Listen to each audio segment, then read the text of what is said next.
بسم اللہ الرحمن الرحیم۔ شرابی نوجوان ہدایت کا ذریعہ بن گیا۔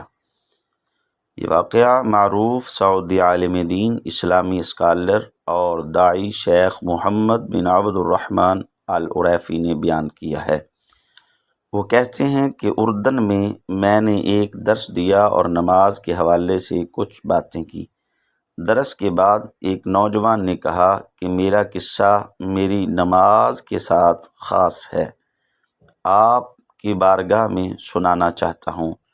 اور وہ اردنی کہنے لگا کہ جناب، میں شرابی تھا، اپنے دوستوں کے ساتھ شراب پی کر ایک دن میں نے نماز پڑھنے کا ارادہ کیا۔ جب میں نماز شروع کرنے لگا تو میری نظر مسجد کی دیوار پر لکھی اس حدیث پاک پر پڑی، جو نماز تمہیں برائی سے نہ روکے ایسی نماز قبول نہیں۔ شیخ نے صراحت کی ہے کہ یہ حدیث ضعیف ہے۔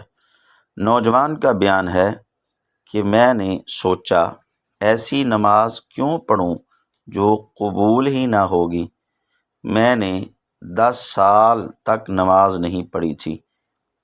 ایک دن ایک پارٹی میں جدہ کے ایک نوجوان کے ساتھ بیٹھا شراب پی رہا تھا کہ اس نوجوان نے مجھ سے پوچھا کہ اے میرے بھائی، کیا تمہاری کوئی گرل فرینڈ ہے؟ اگر ہے تو کہاں ہے؟ میں نے جواب دیا، میری کوئی گرل فرینڈ نہیں۔ وہ کہنے لگا، کیا تم زنا نہیں کرتے؟ میں نے کہا نہیں۔ اس نے کہا، تم زنا نہیں کرتے تو پھر تم نماز کیوں نہیں پڑھتے؟ وہ جدہ کا نوجوان کہنے لگا، دیکھو، خدا اور بندے کے مابین کچھ رسیاں ہیں۔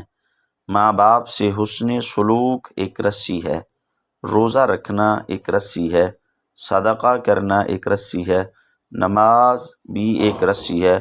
جب تم ماں باپ سے حسن سلوک نہیں کرتے تو تم ایک رسی کاٹ دیتی ہو، روزہ نہیں رکھ کر دوسری رسی تم کاٹ دیتے ہو، اور صدقہ نہ دے کر تم نے تیسری رسی بھی کاٹ دی۔